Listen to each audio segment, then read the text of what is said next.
verdad se destapa y estampida de ratas. El diablo viste corbata, pone en la mesa la plata. La revuelta se desata, mata el ego, mata el miedo. Emprende el vuelo, rasga el cielo. Llueve fuego, llueve hielo, es el fin. Siente cómo se derrite tu blin blin. Siente cómo se reúne nuestro mitin. Ey, puños en el alto, surcan el asfalto. La tierra se revuelve, busca un nuevo pacto. Exacto, ajá. Es el último acto, hay un grito salvaje, se derrumba el lenguaje, se agitan las banderas de mar a cordillera, música de las esferas que desploma la quimera. Carnaval, calavera, carnaval, calavera, carnaval, calavera, carnaval, calavera, carnaval, calavera, carnaval, carnaval.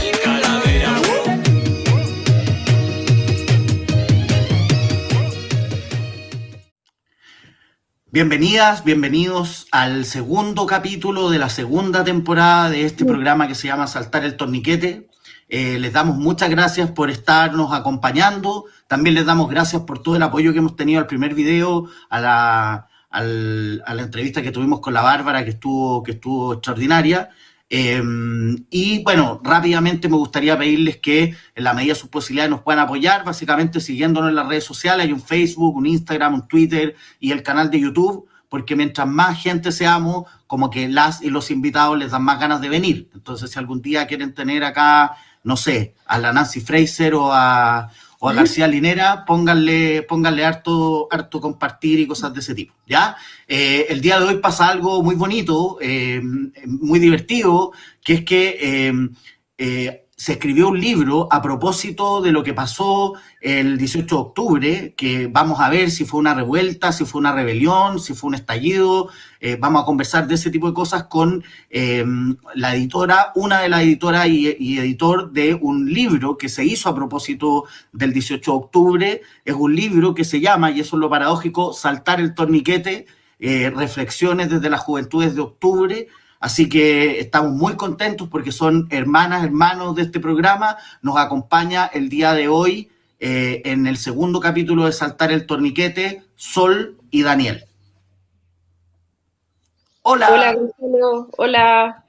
Hola, ¿cómo están? Muchas gracias por la invitación. Gracias a ustedes por venir. Hay que hacer como el show así como hola, porque estamos conversando hace como 10 minutos, pero como que hay que saludarse. Bueno, primero que todo, agradecerles mucho por haber aceptado la invitación. Yo creo que el hecho de que el texto que produjeron y este programita se llamen del mismo modo no es coincidencia, tiene que ver con un momento cultural, social del que vamos a hablar. Sol y Daniel nos pidieron que pudiéramos mostrar un video que yo creo que es muy valioso porque nos va a dar un poquito el marco de cuál va a ser la conversación y las cosas de las que vamos a conversar ahora. Así que si todo sale bien, por primera vez en este programa vamos a tratar de tirar un video cuando quiera, señor Teclas.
Eso, súper. Oye, estamos con un problemita. Ahí te despegaste, que el Daniel está con unos poquitos problemas de conexión. A veces se queda pegado, pero ahí vamos viendo.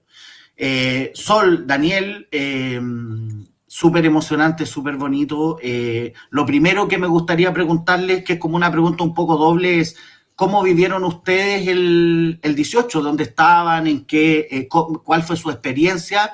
Y de la mano de eso, ¿cómo surgió la idea de hacer este registro, de hacer este texto, de hacer esta, yo no sé si será la primera, pero debe ser una de las primeras reflexiones más sistemáticas a propósito de ese evento extraordinario que ocurrió en Chile? Ahí se van a tener que ustedes poner de acuerdo, Sol, Daniel, sí, parte ¿quién nomás, queda? Sol, parte nomás. Personalmente nos pilló en un lugar bien emblemático. Estábamos lanzando un programa de fomento lector de apoyo específico a la primera infancia en Renca, en un jardín infantil en Renca.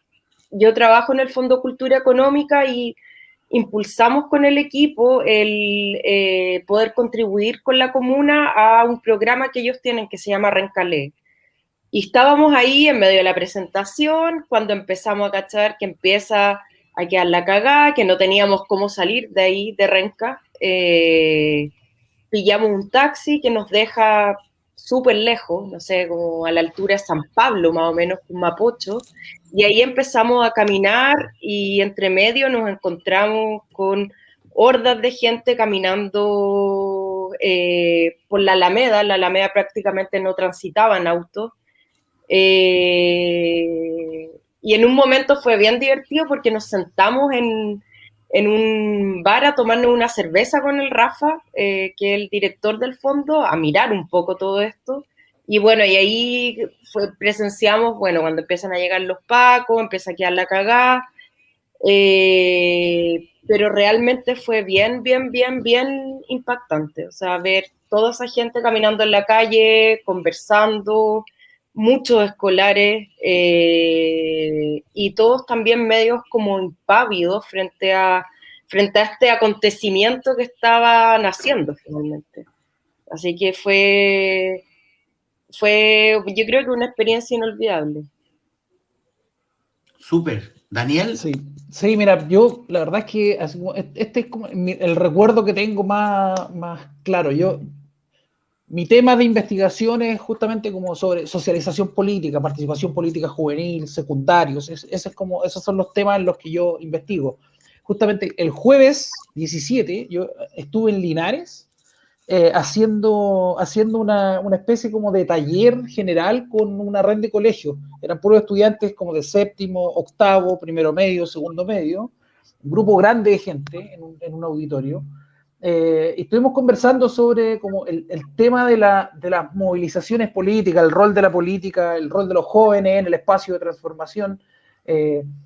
Yo, de algún modo, como que siempre me acuerdo de esta charla porque fue como un antecedente, a mi parecer, ¿no? Como que parte de la discusión, o sea, hay varios antecedentes más, solo esto yo lo llevo como al espacio más personal.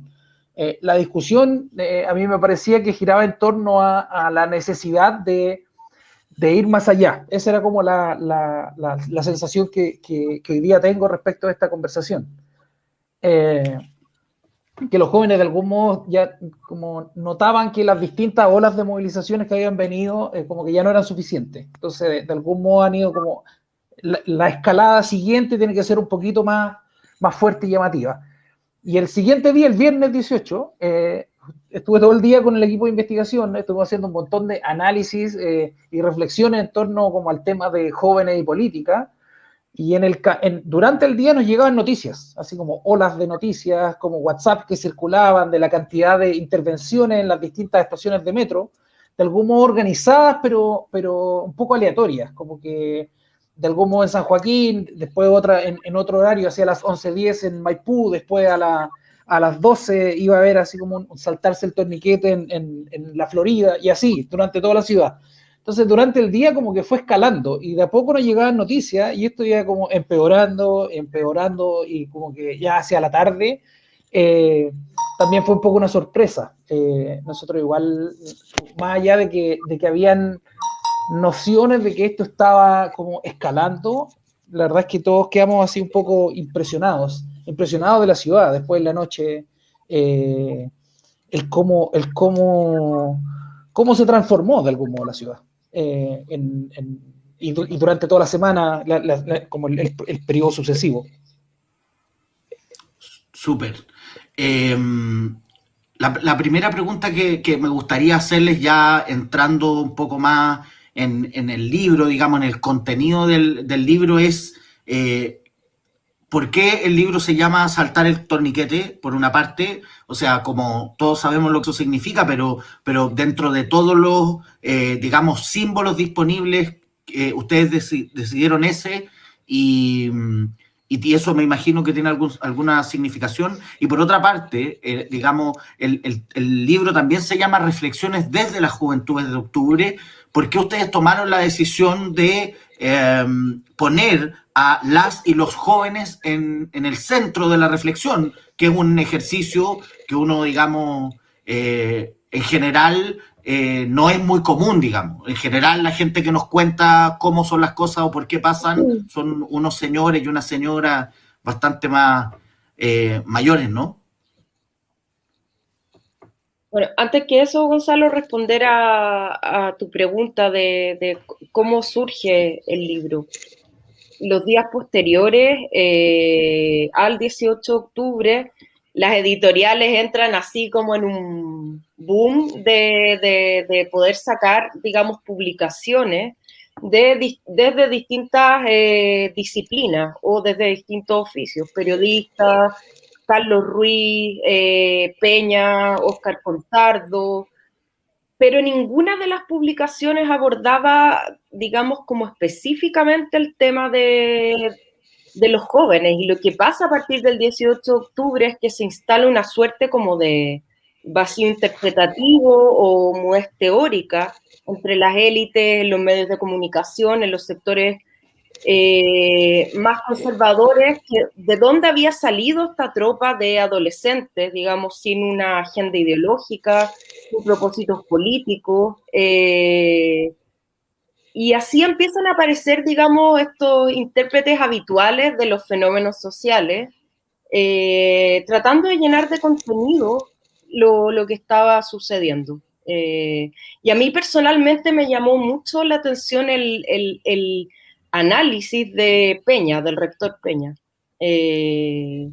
Lo encontré muy despectivo, muy virulento, así como que se le instaló o trató de instalar una suerte como de fobia a los jóvenes, llamando a los adultos a no caer como en esta beatería juvenil. Y ahí converso con Rafa y le dije, puta, tenemos que hacer algo para poder dar algunos códigos, algunas luces que nos permitan conocer, digamos, quiénes son estas juventudes, digamos, cuáles son sus sueños, sus aspiraciones, sus frustraciones. Y ahí nos pusimos en contacto con Emanuel Barroset, que es socióloga, trabaja en el COES, y ella muy generosamente nos dio el pase para conversar con otros investigadores, investigadoras. Daniel se hizo cargo de la coordinación, además de escribir un texto en el libro, se hizo cargo coordinando a los académicos, académicas, y Claudio, en su experiencia de trabajo, de investigación en juventudes, muy generosamente también se puso al servicio él y el núcleo del proyecto. Así que lo que logramos fue un proyecto colectivo súper atípico en realidad, en el que participaron casi 70 personas con un criterio de paridad, y justamente el que se llame Reflexiones desde las Juventudes es que quisimos incorporar la voz de los jóvenes para que nadie hablara por ellos, para que ellos fueran en el fondo también en el libro los y las protagonistas de este gran acontecimiento histórico. Sí, de hecho, siguiendo la misma línea, como el simbolismo de saltar el torniquete es clave como título, de hecho, en esto. Por un lado tiene la gran gracia, a mi parecer, que cualquiera lo entiende, cualquiera que sepa de esta noticia, de que sepa del acontecimiento, puede vincular que el libro se trata de este periodo específico. Va a estar ligado como al momento histórico, la idea como de saltar el torniquete. Por otro lado, también tiene un vínculo, si uno quiere, como teórico, en términos de tácticas y de tácticas de movilización. no todas las tácticas de movilización son efectivas, no todas las tácticas logran hacer algo respecto de llamar la atención, por un lado, de provocar algún efecto particular en la sociedad. Sin ir más lejos, justamente una de las cosas que pasa es que se producen mucho, como la diversificación de repertorios, y los movimientos sociales justamente lo que prueban y lo que intentan muchas veces es como diversificar tácticas, nuevas prácticas de movilización para llamar la atención, para provocar un efecto. Y en ese sentido, la idea como de saltar el torniquete es bien impresionante, es bien impresionante como acto político y lo que ha provocado de ahí en adelante. Entonces, de algún modo, como que esté en el título del libro, hace como ese doble reconocimiento, ese doble guiño. Y también ahí yo diría que apela mucho a este componente emocional que tiene este ciclo de movilización social, que yo creo que al menos yo no lo vi de manera tan clara en otros ciclos de protesta como el 2011 o el 2006. Siento que acá el componente emocional fue muy, muy fuerte, y esta idea de saltar el torniquete de alguna manera es como saltarse el muro y ver que puede haber o puede existir algo más allá de lo que uno siempre ha visto o ha conocido. Entonces, el salto tiene que ver también con que hay como una apertura de compuertas para esta liberación emocional, especialmente de los mundos adultos. Y de ahí yo creo que viene esta frase de Peña de abandonar esta beatería, digamos, juvenil, porque efectivamente hay un cambio de actitud, del dejar de murmurar la rabia, de dejar de comerse, del chuchar en puta con la cabeza agachada, sino que la actitud ya es otra. Y en ese sentido yo creo que ese hecho simbólicamente es muy, muy, muy potente, sobre todo para los mundos adultos, no solo para los jóvenes también. Perfecto. Me gustaría pedirles como marco, de nuevo, como estamos todo el rato tal vez recurriendo a ciertas cuestiones bien generales, pero me interesa que tengamos como un panorama primero y después nos vayamos metiendo en cosas más específicas. No sé qué pasó con el Daniel. Parece que se desconectó. Ojalá que se vuelva a conectar. Ya, Sol. Entonces la pregunta era esta. Después de haber hecho la experiencia, ahí volvió, bacán. Después de haber hecho la experiencia del texto, todo este proceso de trabajo colectivo, de ir a buscar la reflexión de la fuente más cercana, que son los agentes que produjeron el fenómeno, o que al menos le dieron el impulso simbólico inicial, etcétera, me gustaría pedirles que nos contaran para ustedes cuáles fueron las constataciones de ese mundo y las reflexiones con las que hoy día se quedaron de lo que ahí ocurrió, de qué lo movió, cómo se produjo, como las constataciones y reflexiones más generales que están en el texto, digamos, a eso me refiero. Antes que eso, Gonzalo, creo que es súper importante comentar algo respecto al tono del libro, porque así como incorporamos, digamos, los testimonios en primera persona de los jóvenes, o sea, de las juventudes que habían chicos y chicas de regiones, de Santiago, de distintas comunas de la capital también, representantes de disidencias sexuales. Nos importó mucho el tono del libro, principalmente porque yo no pertenezco a la academia, y con esa distancia veo que hay una brecha o un abismo, digamos, entre la gente que está interesada en estos temas, o los lectores, o, digamos, la ciudadanía en general, y la producción que continuamente realiza la academia, que finalmente queda circunscrita a círculos muy, muy pequeños, en formatos muy rígidos, además. El formato del paper, y que solo se distribuye en ciertos canales que son propios de la investigación académica. Entonces, lo primero, yo creo que el gran esfuerzo que hicimos, y acá hay que reconocer el trabajo de los investigadores y de las investigadoras fue el bajar un poco el tono. El ser capaces de pensar en llegar a un público más general, el abandonar los marcos teóricos, los grandes aparatos críticos, sin perder la rigurosidad, por cierto, pero sí hacerlo en un lenguaje más amable para que el libro fuera más accesible, digamos, a una mayor cantidad de público.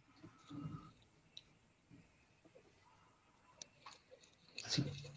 Siguiendo, yo más bien volviendo como a la pregunta, es súper difícil hacer como un resumen en pocas palabras de las distintas reflexiones. Yo de algún modo voy a tocar algunas cosas y voy a mencionar algunas de las cosas que el libro contiene. Eso. Primero, de algún modo tiene como 3 grandes secciones, más bien son más secciones, como capítulos generales, donde hay algunos que son así unos más introductorios, donde como que se trata de dar primero una panorámica respecto de la sociedad chilena, como de esta idea como del modelo y las posibilidades alternativas de repensarlo. Esa es como una primera, de ahí de algún modo Canales hace una gran reflexión inicial, planteando cómo es que de algún modo la promesa de desarrollo, estoy haciendo un parafraseo, la promesa de desarrollo, la promesa de integración no es tal. Esa es un poco la gran reflexión. Por eso de algún modo también como la música inicial del video todavía conecta, esta idea como del baile de los que sobran, sigue siendo una especie de himno que conecta con mucha gente, con distintas generaciones. Y de algún modo Canales rescata esa idea nuevamente y la pone sobre la mesa desde el inicio. También así como hay como reflexiones en torno a la deuda, al endeudamiento de distintas generaciones, también particularmente de los jóvenes. Después vienen reflexiones en torno a distintas maneras de participación juvenil. Participación juvenil, por un lado, de los procesos de movilización o las distintas como momentos de movilizaciones sociales durante los últimos 20 años y cómo esto también es parte de esa continuidad, discontinuidad. Tal como hay Cristóbal Villalobos, que uno de los autores del libro hace un poco esa reflexión. Que esto no, como por un lado tiene mucho de novedoso, pero también algo de continuidad. No hay pura espontaneidad, pero también hay muchas cosas nuevas en el camino. Entonces, hay algunas lecturas en esa dirección. El rol de los más jóvenes, de jóvenes secundarios, inclusive jóvenes más pequeños, que es un poco la parte de la reflexión que yo mismo muestro en el capítulo, cómo las juventudes, como en etapa escolar, han cambiado sus predisposiciones a la movilización, como de algún modo a lo largo del tiempo, si uno lo mira así como a lo largo de las décadas, en 20 años, la manera de enfrentarse respecto a la movilización y cuál va a ser el rol de que la movilización juega también ha ido cambiando. Bueno, y así, yo de algún modo también puedo dejar espacio como a otras que como más adelante a lo largo del texto. Nuevas formas de acción política, como como activismo sexopolítico juvenil también ha jugado un rol, el rol que puede estar jugando en el marco de las juventudes, como los movimientos como en términos de globalización, en términos de desafío en torno al cambio climático y cómo estas preocupaciones que tienen que ver con la globalización, preocupaciones que son más bien actuales, también juegan un rol en esto. Entonces, de algún modo, lo que trata de hacer, si uno mira la panorámica, es que están distintas perspectivas, distintas investigaciones, distintas como experiencias de parte de jóvenes que de algún modo están plasmados en el libro y que permiten hacerse una idea general respecto de cuáles son los roles, cuáles son los antecedentes posibles como elementos que podrían explicar en parte el por qué ocurrió y tal vez alguna idea de cómo esto puede ir moviéndose hacia adelante también. Ya, otra cosa que yo destacaría ahí es que a diferencia también de otros ciclos de protesta, acá tenemos como un telón de fondo bien claro y que es el modelo neoliberal. tanto el modelo económico como el modelo de sociedad que ofreció el neoliberalismo. Y en contraposición a eso surge esta demanda de dignidad en contra de la precarización de la vida. Y la dignidad acá es una combinación de demandas y expectativas que van desde el poder contar con derechos sociales garantizados, con seguridad social, pero también al ser reconocido como, a que las personas sean reconocidas como individuos, más allá de su rol de trabajador o trabajadora o en su capacidad productiva. En el caso de los jóvenes es súper fuerte también la dignidad entendida como el ser respetado desde la diferencia, o desde la disidencia sexual, o desde el hecho, o el simple hecho de ser mujer. Entonces aparece la dignidad realmente como un concepto que engloba muchas cosas y que de alguna manera viene a correr simbólicamente lo que es el país y cómo debería ser también. Y eso yo creo que es un punto que hay que dárselo a los jóvenes finalmente, a las y los jóvenes. O sea, eso es un mérito de ellos, digamos. Perfecto. Hay una pancarta, digamos, un eslogan, una consigna que yo creo que es bien impresionante, que en algún momento apareció, que es como, son tantas las weas que no sé qué poner, ¿cierto? Ese es un poco el asunto. Y yo creo que eso da cuenta de una situación general, como lo que estaba diciendo Sol. Esto tiene que ver con una cuestión grande, no más allá de una reivindicación particular, tiene que ver con un modo de sociedad. Pero al mismo tiempo eso tiene el problema de que cuesta ver si ganamos o no ganamos, porque si hay una reivindicación más concreta, más particular, entonces si usted logró sacar a los chanchos, bueno, ganó, y si no lo sacó, perdió. Y entonces aquí a mí me interesa hacerle esta pregunta, porque el proceso de investigación, el proceso de trabajo que ustedes tuvieron, iba ocurriendo paralelamente con la, comillas, resolución del momento y del conflicto, ¿no? Por lo tanto, también estaban haciendo una reflexión hacia el pasado, es decir, reconstruyendo los hechos, e incluso más hacia el pasado, cuáles son los motivos que explican este fenómeno particular. Sin embargo, también me imagino que estaban en la reflexión permanente, en el contacto con la frustración o la alegría o la mezcla de eso, de cómo toda esta gente que salió a la calle se estaba tomando la manera en que se estaba saliendo de esto, saliendo de una manera de decirlo. Y eso además está marcado por el hecho de que ha habido violaciones sistemáticas a los derechos humanos, que tenemos compañeras y compañeros muertos, compañeras y compañeros que han perdido su visión y que están hoy día presos por haber protestado. Entonces, en el fondo lo que les quiero preguntar es, ¿cuál es la reflexión que ustedes tienen respecto a cómo se va, o la reflexión que fueron viendo de cómo se va resolviendo esto, desde esas mismas protagonistas del conflicto? Uy, está difícil, diría yo, así como la pregunta, reflexión. Yo diría algunos antecedentes. O sea, efectivamente tú mencionas varios elementos. Uno, la dimensión emocional, que cruza como todo el periodo del estallido. Hay, de hecho, justamente un par de capítulos que rescatan esta idea como de cómo las emociones están cruzando esto.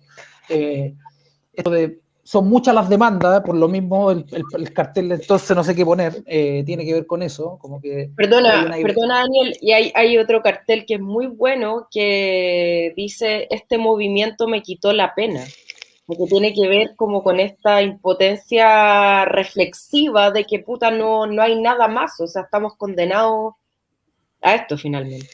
Exacto. Sí, otra cosa que uno puede destacar en la transversalidad, que de algún modo, si uno piensa así como entre el 18 y el 25 de noviembre, de algún modo como en la sociedad chilena, en su mayoría, como logró una especie como de acuerdo, una especie como de coordinación del diagnóstico.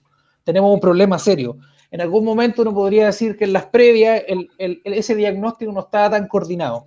No había tanto, había menor acuerdo respecto de que teníamos un problema más o menos serio en la sociedad. Había muchas luces, muchas voces, gente que lo había anunciado por distintas vías, ya se habían dicho como luces por aquí y por allá, pero esta idea como que la sociedad general tuviera una especie como de apoyo a una transformación, como el cambio constitucional, no estaba dado previamente, a pesar de que habían, como digo, luces en esa dirección. Aparecieron nuevos actores, por ejemplo, actores invisibilizados históricamente, actores que de algún modo no tenían la posibilidad, como tradicionalmente, de dar su voz en estos espacios. Entonces, en esa dirección, uno podría decir, pensando en esta idea de ganamos, perdimos, como que yo diría, por supuesto que hay como estamos en un periodo como de transición. ¿Hacia dónde? Esa es una buena pregunta.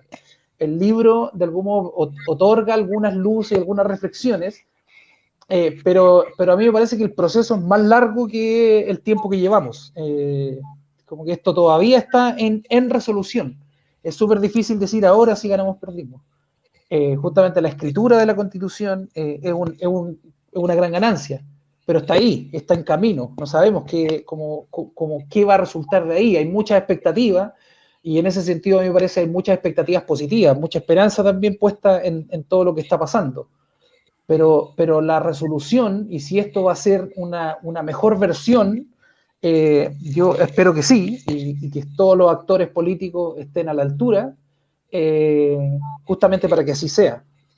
Pero de nuevo, yo creo que es súper difícil hacer una afirmación en torno a que efectivamente ganamos o efectivamente perdimos. Esto está en camino, hay muchas ganancias en términos de la politización de la sociedad, la discusión acerca de política, gente que no hablaba de política, generaciones que no se encontraban en esta conversación, hoy día lo hacen un poco más. Al menos esa es como algunos datos e impresión que uno puede tener así como en términos más personales.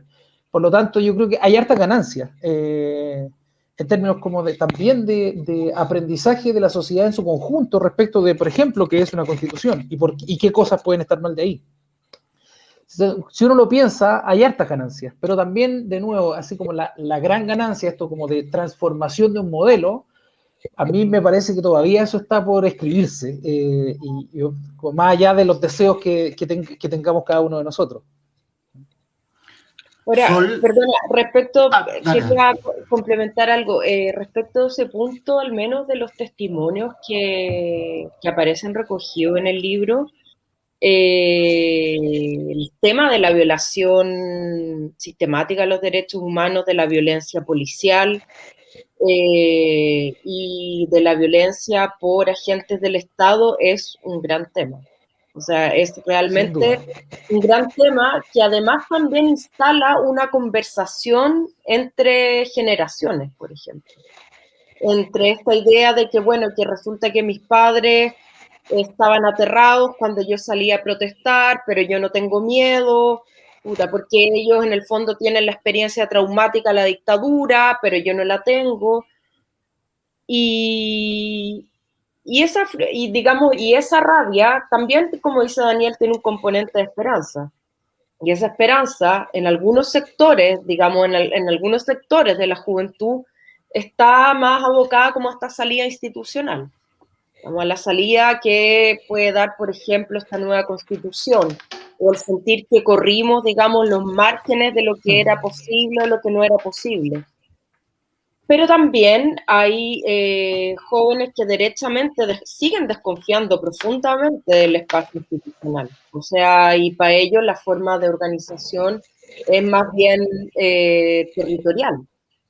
Es mucho más en sus propios territorios que en el espacio institucional. Y eso al menos lo vemos especialmente en los estudiantes secundarios. Yo te diría que ahí esa desconfianza era mucho, mucho más fuerte, y yo creo que también tiene que ver con la experiencia que ellos han vivido en su trayectoria, digamos, como estudiantes. O sea, el aula segura, esta cuestión de tener los colegios militarizados, el quiebre de las confianzas con los mundos adultos también. que son, digamos, estos adultos más próximos, que son los profesores, las directivas de los liceos. Entonces ahí realmente hay una brecha, hay un abismo muy, muy grande, especialmente en estos sectores más jóvenes y los mundos adultos, que de alguna manera representan la institución. Sí, eso precisamente a propósito de esta reflexión que acabas de decir, quiero engancharlo con la pregunta que les iba a hacer, que tiene que ver con lo siguiente. Ustedes tomaron la decisión como equipo de hacer una reflexión desde las juventudes de octubre. La palabra juventud sabemos que es una palabra extremadamente laxa y entonces uno puede inventar cualquier tipo de artilugio para decirse joven a los 50 años y habrá que ver si eso es cierto o no, no tengo idea. Pero por lo menos, digamos, para no hablar de una cosa tan general, las y los estudiantes, sobre todo secundarios, que son porque la gente que se estaba saltando los torniquetes ahí no eran otras ni otros que ellos. Y habían dado luces muchas veces hacia la política, o sea, han sido capaces de llevar adelante iniciativas políticas por fuera, de hecho, de la institucionalidad, muy importante. Entonces, si pensamos en esa clave, digamos que más allá de la juventud estamos hablando de las y los adolescentes, quizás esa es una categoría un poco más cercana. La pregunta, y lo que termina ocurriendo en el fondo, es que si uno ve hoy día, aquí entre medio de una pandemia, eso también ustedes lo pueden comentar, pero el punto es que esa gente queda fuera de todo el proceso que generó.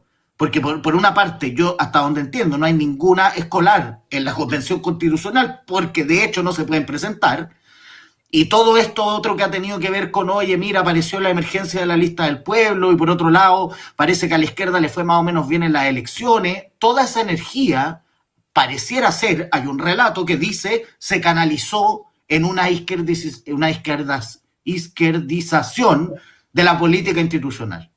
Y uno podría estar de acuerdo con eso o no. El punto es que toda esta gente queda fuera de eso. Queda fuera en términos de, entonces, ¿de qué manera ven ustedes ese problema? Y eso también lo pueden pensar desde el punto de vista de lo que tú decías, la política institucional versus territorial, etcétera. Pero en el fondo ese actor, actriz, esa actoría que, digamos, lanza el proceso, lo hace visible, pone la chispa, si quieren, desaparece en el momento en que toda esa energía se procesa institucionalmente. Claro, la magia se acaba cuando el proceso se institucionaliza de alguna manera. Remitiéndome un poco a lo que comentabais recién, esta idea de la juventud individualista y apática, esta, digamos, caricatura que se ha intentado construir, se ha construido, digamos, por tantos años, yo creo que queda absolutamente en el suelo cuando repasamos las trayectorias de vida y las historias de vida de las y los jóvenes, las y los adolescentes con los que conversamos y que aparecen en el libro. O sea, el feminismo, el activismo político, como decía Daniel, las causas medioambientales, causas que además los exceden a ellos mismos, por ejemplo, el tema de las AFP. Hay una declaración bien desafortunada de la ministra de Transporte cuando ocurre esta alza al transporte que dice, bueno, pero ¿por qué alegan si esto no los afecta a ustedes?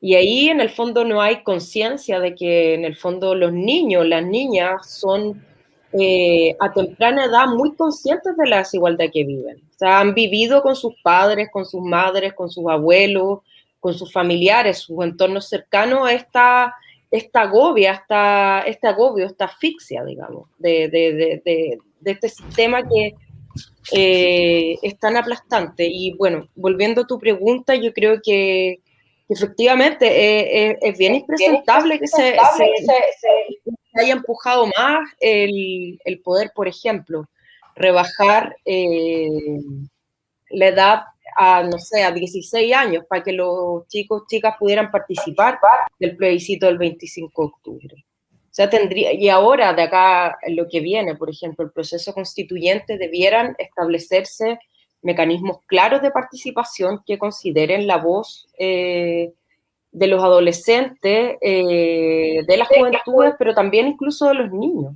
Cuando tenemos que también, además, quitarnos esta mirada adultocéntrica que invalida las voces, digamos, y las críticas y los pensamientos de todo lo que ellos tienen que decirnos. Entonces, en ese sentido, yo creo que es un pendiente, o sea, es uno de los temas más pendientes, el poder instalar estos espacios de participación y también, por otra parte, cómo la Constitución va a reconocer los derechos de la niñez, de la infancia y de los adolescentes y jóvenes. Ya, ahora Sol, mientras vuelve Daniel, parece que está teniendo unos problemitas, les quiero plantear la cuestión de esta manera. Ahí está. Que es lo siguiente. Claro, por una parte está el reclamo legítimo de esta actoría adolescente y escolar incluso de participación en la política institucional. Sin embargo, hay otra arista, y yo te pregunto por eso que también tú ya un poco lo mencionaste. Algo pasa ahí que se genera eco. Cuando entras, Daniel. Sí, lo veo al tiro.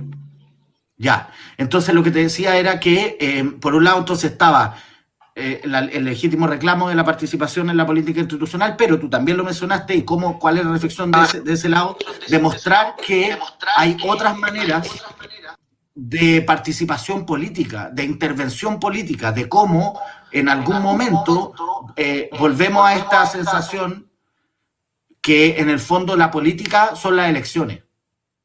Y en el fondo esto que pasó en octubre mostró que la política tiene otras dimensiones que la propia institucionalidad no había podido, o sea, hasta hace poco tiempo, hasta antes de esto, había gente que era capaz de decir, oiga, usted si quiere una constitución nueva, vaya a fumar opio, y de repente la gente puso eso en la calle. O sea, lo que la política institucional no había podido conseguir en 30 años, se consiguió a través de otras formas de lucha. Ese es el punto. Entonces, a eso iba como, no solo la reclamación de la participación en la política institucional, sino que cómo estas juventudes plantean, se han situado, han tomado posición respecto a otras formas de participación política y de lucha política.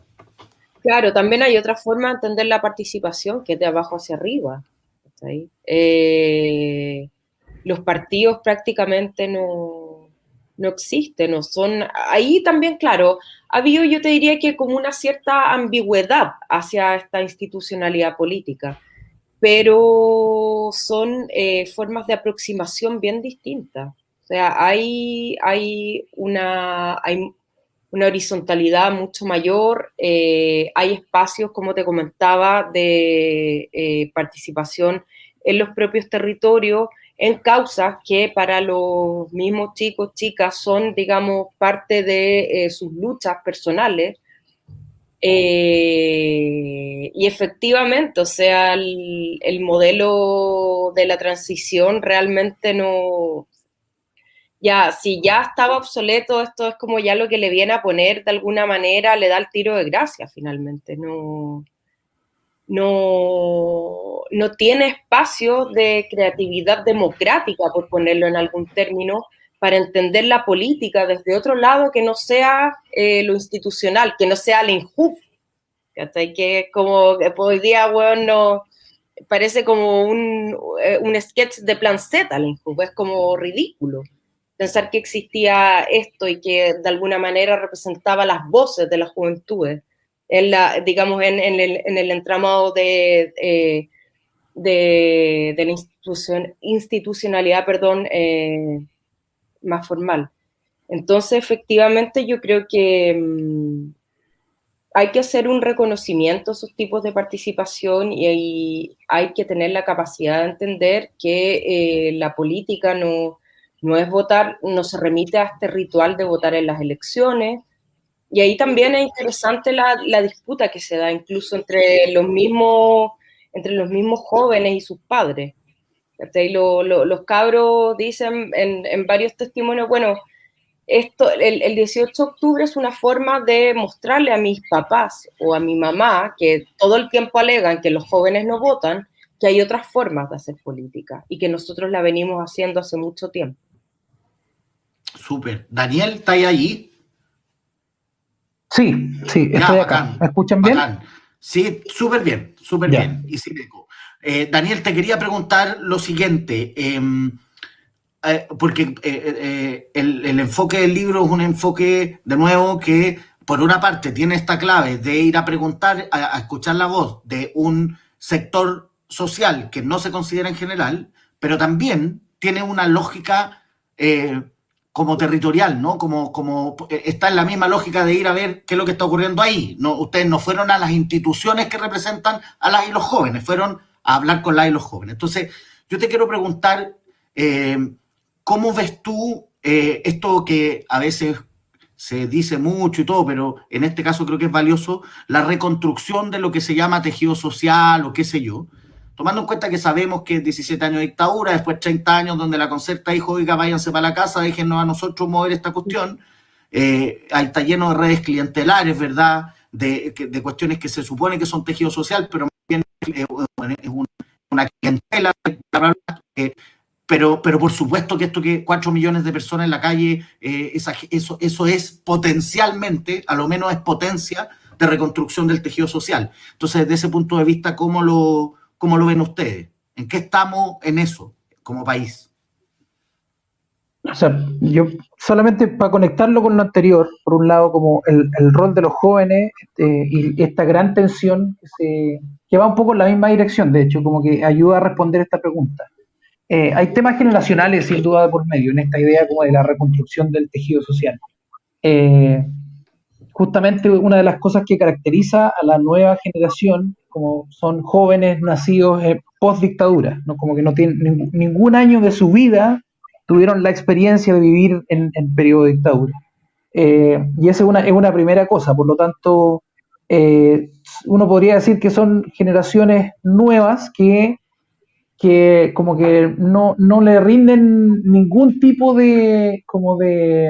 no tienen ningún tipo como de los miedos originales. Esa es una manera de pensar. Y por un lado está así como la doble dimensión, este diagnóstico general como de apatía que mencionaba Sol, y por otro lado está este activismo político y alto interés por transformar la sociedad. Son dos cosas que parecen contradicciones, pero no necesariamente. De hecho, uno puede leerlo así claramente, que lo que hay aquí, por un lado, es una desconexión, o uno puede decir una apatía, pero con cierta forma de organización del sistema. Esa es la apatía que uno puede observar. Hay un alto grado de desconfianza, alta percepción de corrupción, un alto desapego a las formas políticas tradicionales, a los partidos políticos tradicionales, inclusive a la idea de partido político. Eso no quiere decir que no haya un interés en la política, en la idea de transformar la sociedad, en influir en la manera en que se vive. Es como, y ahí es donde viene esta idea como de la reconstrucción del tejido social. Yo creo que de nuevo estamos en camino y es difícil ver hasta dónde va a llegar esto. Hay muchos espacios nuevos de actores, como actores políticos, espacios de participación política, algunos espacios que típicamente se llama como espacios territoriales, nuevas formas de organización política. El movimiento feminista es un claro ejemplo de esto, donde de algún modo hay una transversalización de las ideas que están ahí, como grupos o agrupaciones que están conectadas, pero no funcionan como con la lógica institucional clásica. De hecho, cuesta un poquito más, diría yo, seguirle en la pista y entender cuál es la manera en que se organiza, porque por un lado están conectadas, hay muchas ideas dando vuelta, pero también hay como independencia en términos de espacialidad también. Por lo tanto, de nuevo, ahí hay mucho de reconstrucción, si uno quiere. Ahora, yo no sé si le llamaría reconstrucción, en el sentido de que no se está armando algo que se perdió, sino que más bien se está construyendo algo nuevo. Algo que tal vez tampoco existía antes. Yo ahí me pierdo un poco hacia atrás. Porque por un lado está esta idea como de reconstruir, tal vez tratando de recuperar algo que existió pre-dictadura, o tal vez lo que está pasando es que estamos como construyendo una nueva forma de organización política, y eso implica organización social, implica nuevas redes, implica nuevas formas de organización comunitaria, implica nuevas formas de entender la manera en que vivimos.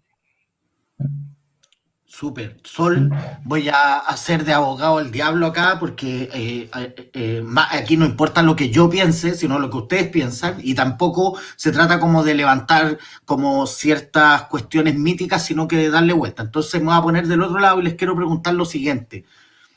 A veces cuando uno reflexiona respecto a esta dicotomía entre lucha territorial y institucionalidad, como si fueran cosas dicotómica, ¿cierto? Y por otra parte, partidos políticos versus otras formas de organización política. Yo lo que me pregunto es cómo ustedes ven que eso puede llegar verdaderamente cuando estamos hablando de la disputa por el poder. Porque una cuestión es decir, tiene que haber un tejido social capaz de sostener un proceso institucional radical. Y otra cosa, si somos honestas y honestos, es decir, mire, queremos llevar adelante un proceso político por fuera de la institución. Y yo me pregunto, cuando pasa eso, ¿dónde ha ocurrido eso en la historia o en Latinoamérica reciente? Y entonces yo digo, me encantaría, pero dígame dónde ha pasado eso. Y a veces compañeras y compañeros me dicen, mire, pero en la Comuna de París. Yo digo, chuta, pero ese es un proceso que parece que no duró mucho. ¿Te fijas? O la revolución de 1905 en Rusia, de los soviets.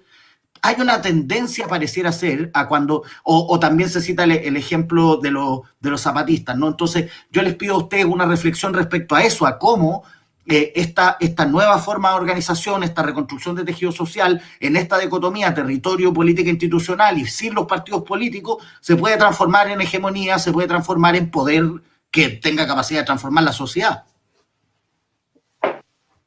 O sea, es bien ambiguo, porque si tú, por ejemplo, tomemos el ejemplo de la lista del pueblo hoy día en la convención. La lista del pueblo se comporta como si fuera un partido político prácticamente. O opera en bloque, como tradicionalmente, digamos, hasta cierto punto operan los partidos políticos. Está bien, tienen distintos liderazgos, eso es cierto, pero están todos bastante alineados en lo que dicen, en lo que piensan, en cómo votan. Yo creo que esa conciliación, porque claro, esta dicotomía, yo creo que no sé qué tanto asidero tenga, porque si quieres disputar el poder, bueno, tienes que entrar también a otros espacios de poder. Lo que pasa es que en la medida que tú tengas un plan, un proyecto de transformación, bueno, eso tiene que tener un eco también con el apoyo popular, ¿sí? O sea, sin ese apoyo popular yo veo muy difícil que se puedan llevar ciertas transformaciones importantes adelante. O sea, tiene que haber un correlato entre el apoyo de las bases o el apoyo popular y quienes de alguna manera están representando ese poder. Ahora, eso no quita que las lógicas de entender el poder han cambiado, sí, por cierto. Pero tiene que existir ese correlato, si no, no funciona. Y lo que te digo, o sea, ahora lo que se me viene más a la cabeza es la lista del pueblo, que sin ser un partido, pareciera ser que está operando como un partido, al menos ha tomado ciertas lógicas de los partidos políticos. Daniel, no sé si querías... Sí, para complementar. Mira, hay un par de cosas que me gustaría decir antes de esto, que tiene que ver un poco con el contexto más general, el contexto global respecto a esto. Hay dos grandes contextos que como yo creo que son relevantes de mencionar aquí. Uno, que hay autores que hablan que estamos en una era como de la movilización de masas. Eso quiere decir que las grandes movilizaciones de más de 100.000 participantes es algo que de algún modo llegó para quedarse. Hay una buena estadística que muestra eso, que en lo último, entre el 2009 y 2019, se aumentó en el mundo, en todas las regiones del mundo, en América Latina, más que el promedio mundial, así alrededor del 15%.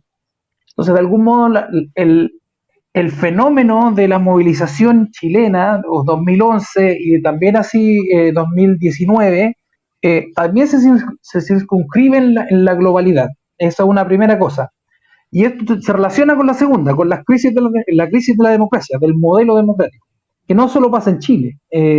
Hay una gran reflexión entre politólogos también en torno a eso, como en vez de la democracia, ¿qué? ¿Y qué pasa como con esta crisis? ¿Cómo se resuelve? Y esa crisis nos lleva a la manera en que se entiende la democracia actualmente. Como en general, uno podría decir que no hay democracia sin partidos, como sin esta idea como de institucionalización de los grupos de personas que tienen así como ciertas visiones acerca de cómo debe ser la sociedad. Y los partidos, por un lado, estas formas institucionales, tienen la necesidad y también así como de estar conectados con la sociedad. ¿Qué es lo que pasó en Chile? Como que justamente esa fue la conexión que se perdió. Todos los partidos políticos, en su mayoría, diría yo más que todos, perdieron esa conexión. El número de militantes es ínfimo, así como, no sé, como menos del 5%, si no me equivoco, de personas que militan en partidos políticos, un número muy, muy bajo. Por lo tanto, los partidos de algún modo se desconectaron. Si uno quiere, tiene dos grandes alternativas. Por un lado, tratar de recomponer esta idea de que existan partidos políticos conectados con la sociedad, con las bases, con los territorios, también con individuos, con personas no organizadas, pero que de algún modo como que las visiones y sentires de algunas personas estén representadas en estos grupos, en estas formas institucionales. La segunda opción es como tratar de reconstruir nuevas formas institucionales que de algún modo permitan como articular esto de nuevo como en el espacio democrático. Otra forma, y aquí también entramos en visiones que aparecen, así como versiones un poquito más desorganizadas, más sintónicas con versiones más como anarquistas de cómo esto funciona. Pero eso ya es un poco ficción, creo yo. Si uno piensa de nuevo en el marco institucional democrático, no tenemos tantas figuras posibles. Y la reconstrucción de los partidos conectadas con las organizaciones territoriales, conectadas con los individuos, conectadas con las comunidades, me parece un poco inevitable. Si eso no pasa, vamos a seguir en una crisis más o menos larga. O sea, si es que ninguna forma organizacional, no le llamemos partido político, llamémosle como queramos, porque está desprestigiada la figura de partido político, completamente desprestigiada. Pero podemos ponerle otro nombre, pero si eso no se renueva, la crisis es como, entonces, ¿quién canaliza las demandas de la sociedad? ¿Cómo se canalizan? ¿Cómo se canalizan hacia esta figura que es el Estado, para que el Estado se haga cargo y resuelva los problemas que la sociedad como va teniendo en la medida que evoluciona? Los problemas que teníamos en los 90 no son los mismos de hoy día, pero esa desconexión de algún modo también es parte del estallido, diría yo. Por mucho tiempo, las soluciones que venían de arriba no tenían nada que ver con las demandas que habían abajo. Y eso de algún modo, como en algún momento inevitable, como permite también entender un poco el por qué algo estalla, por qué algo, no sé, revuelta, estallido, como distintos nombres. Súper. La última pregunta que me gustaría hacerles a los dos es la siguiente. Porque Sol al principio habló de una cuestión que a mí me parece que es fundamental, digamos. Es altamente probable que a este programa vengan personas de lo que se reconoce como la academia y que hacen paper, porque yo creo que esa gente también es valiosa, pero por supuesto que no es la única.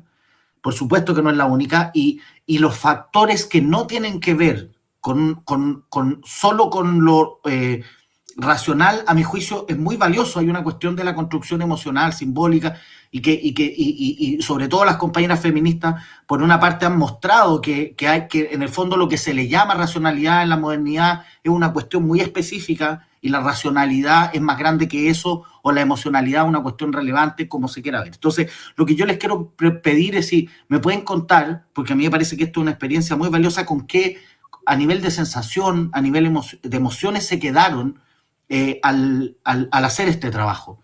Por una parte, de hacer un trabajo colectivo, de hacer una apuesta por entregarle a la sociedad una lectura sin la clave Carlos Peña, que sería la radicalidad de lo otro, ¿no? Es que encerrado en su biblioteca con sus libros y diciendo siempre, mire, la literatura dice, esto es todo lo contrario. Y por otro lado, de estar con la gente, pues de hablar con estas cabras y estos cabros que fueron protagonistas del asunto.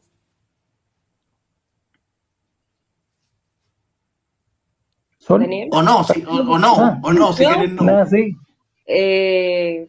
nada, la verdad es que yo quedé bastante contenta, especialmente por lo que tú dices, porque se trata de un trabajo colectivo que involucró a muchas personas, personas que vienen de distintos lados, con distintas trayectorias de vida, desde distintas disciplinas también.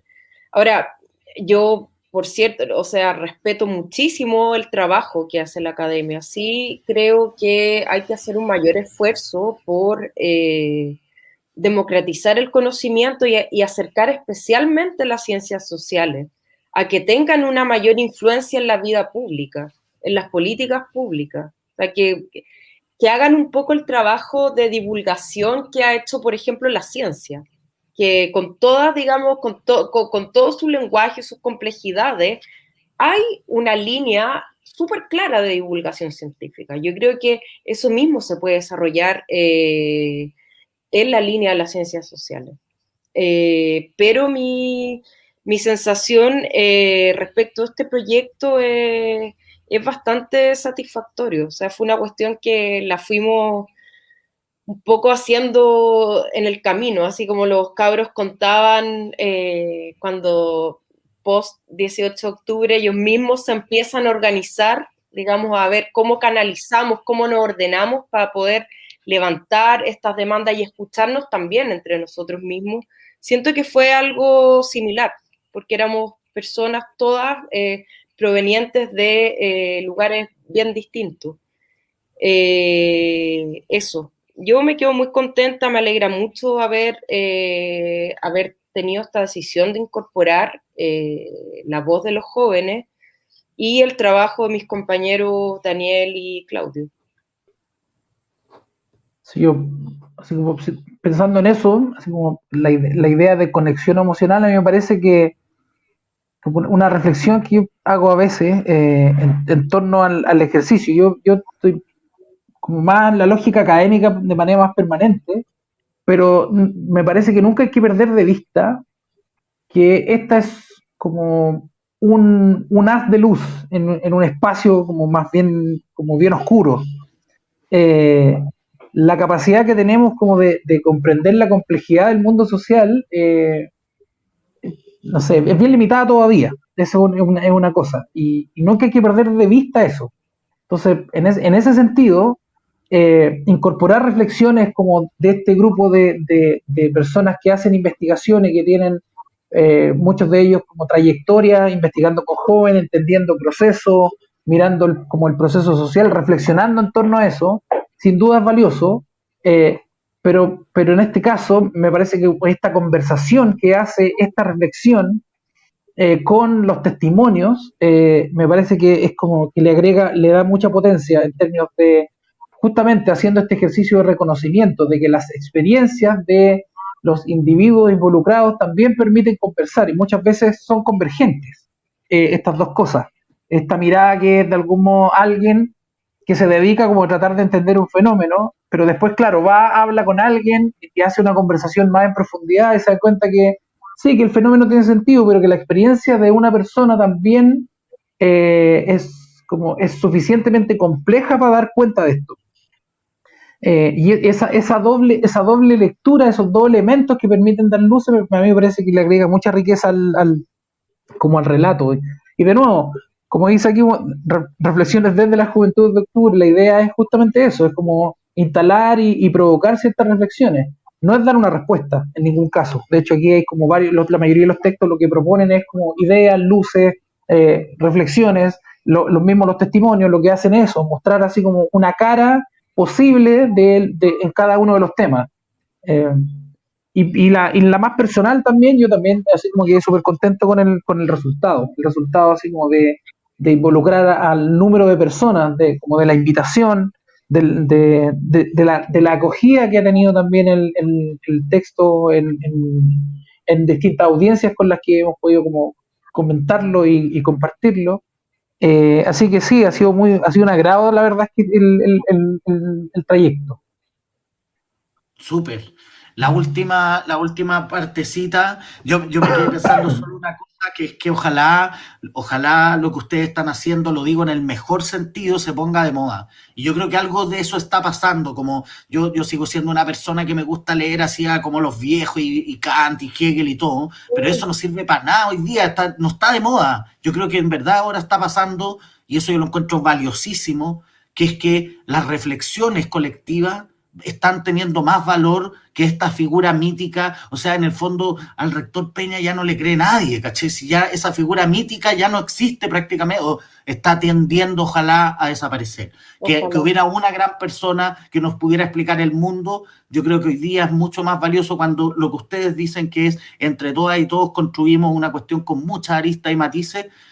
O a lo menos está en disputa, ¿no? A lo menos está en disputa esta idea que pudiera venir un gran filósofo, sociólogo y nos dijera, mire, yo les voy a explicar y les voy a ordenar la realidad. Yo creo que eso se está acabando. Por lo mismo, yo les quiero pedir en esta última parte lo siguiente, que a todas las personas que nosotros invitamos a este programa son personas que nosotros valoramos, porque creemos que tienen que decir cosas importantes, y entonces me gustaría pedirles recomendaciones a Sol y a Daniel. Entonces, primero, que no sea el libro de usted, porque obvio que ya lo hemos hablado caleta y ojalá, eso lo hago yo, compren el libro, búsquenlo, porque en verdad es una reflexión con todo este contenido que hemos hablado que a lo menos y sobre todo muy distinto, ¿no? Van a encontrar cosas que no están en otros de los libros que se han sacado. Pero más allá de él, si nos pudieran recomendar de ustedes, de su experiencia personal, un libro que les haya interesado, que estén leyendo ahora. Digamos, vinculado a las ciencias sociales o a... Lo que quieras. O sea, aquí esto es como quiero acudir a ustedes como seres humanos para que nos cuenten, como nos recomienden cosas. Puede ser un condorito si queréis, lo que sea.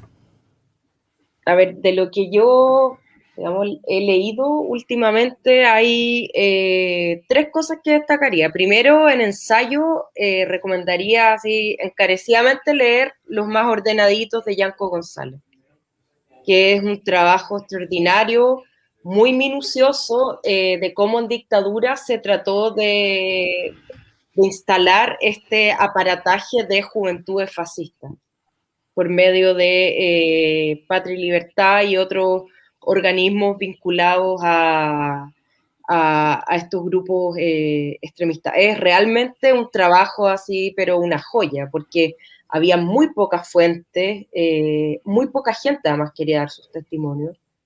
Este gallo estuvo haciendo, digamos, este trabajo de investigación por lo menos unos 7, 10 años. Así que el resultado es un trabajo súper interesante en un lenguaje que yo creo que tiene capítulos bien accesibles, digamos, para público general. Y de novela leí hace poquito una novela, un español que se llama Patria, que trata de la historia de 2 familias en medio del conflicto etarra, y cómo, digamos, la política termina, o este hecho político termina quebrando esta amistad y esta relación. Y por último recomendaría una autora argentina que a mí me gusta mucho, que es de la provincia, no es de Buenos Aires, que se llama Selva Almada. Así que ahí recomendaría leer No es un río y Lo que el viento arrasa. Fantástico, Daniel. Recomendaciones. Bueno, yo aquí voy a quedar no soy un lector tan asiduo de literatura, yo en general como que leo muchas cosas vinculadas como a mi tema de investigación, pero no es muy fácil de leer, diría yo, o sea, tampoco es tan difícil, la verdad, pero creo que así como dada la contingencia, yo recomendaría, a propósito del cambio constitucional y demás, me parece que el libro que sacó Piketty hace muy poco, o sea, hace un rato ya, pero que se llama Capital e Ideología, es así un mamotreto, pero a mí me parece que como hay capítulos claves, que son el primer capítulo que es acerca de lo que pasó post-Revolución Francesa, un poco el resultado de la revolución, en qué quedó, así como si logró efectivamente ecualizar o no ecualizar estos objetivos, así como de libertad, igualdad y fraternidad, si efectivamente algo de eso pasó. Y el último capítulo, que es como un proyecto socialista del siglo XXI. donde de algún modo hace sugerencias concretas.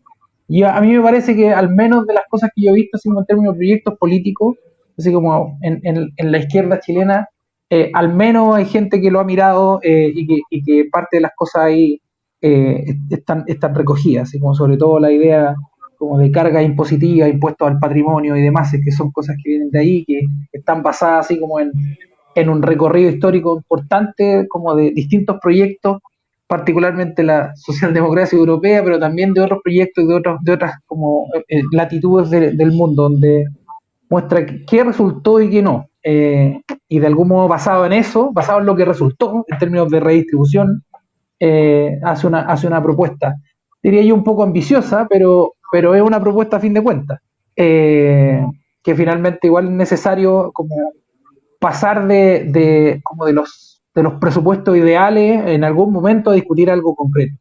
Y creo que como que ese texto puede ayudar un montón así como en esa dirección. Súper. Una serie.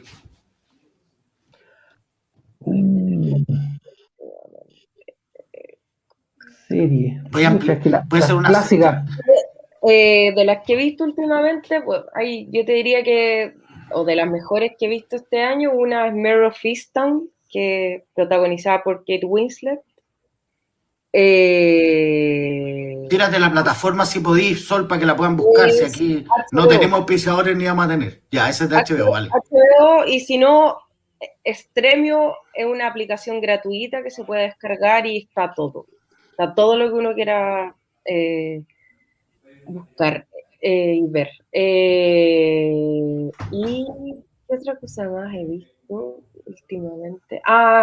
Y estoy viendo ahora una serie en Amazon que se llama The Underground Railroad, que cuenta la historia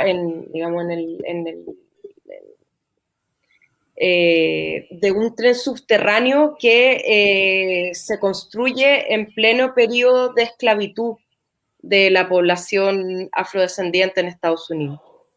Entonces, las personas negras huían, en el fondo, a través de este tren subterráneo y estoy en eso. Y es un recorrido bastante duro. La raja. Bastante duro y está súper bueno. Sí, estaba pensando qué fue lo último que vi. Hace rato que no veo series así como sistemática, pero yo, si tuviera que recomendar algo, recomendaría Chernobyl. Bueno. Está bien, está muy bien. A propósito del desastre nuclear. Es un poco seria, sí. Claro. Sí, esa. No tengo nada nuevo, así no, la verdad es que no he visto mucha tele, entonces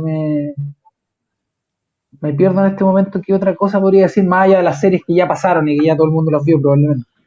Sí, no, pero esa está buena, está buenísima. Sol, Daniel, les quiero agradecer profundamente por habernos acompañado. Tengo la impresión, estoy muy contento porque creo que la conversación que tuvimos es como en otro tono, y eso es lo que queremos en este programa, que de repente, claro, traemos una persona de la política y habla sus cosas de política y después traemos a alguien de la academia y esto es algo que yo creo que es extremadamente valioso, así que les agradezco mucho por haber estado acá. Muchas gracias por la invitación. Gracias, Gonzalo. Estuvo muy entretenido, la verdad. Sí, estuvo bacán. Súper. Entonces, muchas gracias por haber estado, les mando un abrazo y obviamente sigamos en contacto por lo que habíamos conversado, a ver si podemos seguir trayendo otras personas que hayan participado de este proyecto y en verdad, además les agradezco porque se me ocurrió la idea, a propósito de lo que hablamos, de que hay que traer alguna de las o los jóvenes, de los adolescentes de la revuelta, a decir otras cosas que están por fuera de las reflexiones convencionales. Muchas gracias, Sol, muchas gracias, Daniel, por haber estado acá. Gracias, Gonzalo. Gracias por todo. Bien, abrazos. Vale. Bueno, y yo me aprovecho de despedir. Les agradezco mucho a todas y a todos quienes han mirado este capítulo, este programa. Me voy a poner un poco latero, pero les agradeceríamos mucho si nos acompañan en las redes sociales, porque de eso depende básicamente las capacidades que este programa tenga de seguir invitando gente. Ese es el único objetivo. Así que muchas gracias por haber estado. Nos vemos en el próximo capítulo. Un abrazo grande, mucha fuerza y nos vemos. Chao. Carnaval, calavera.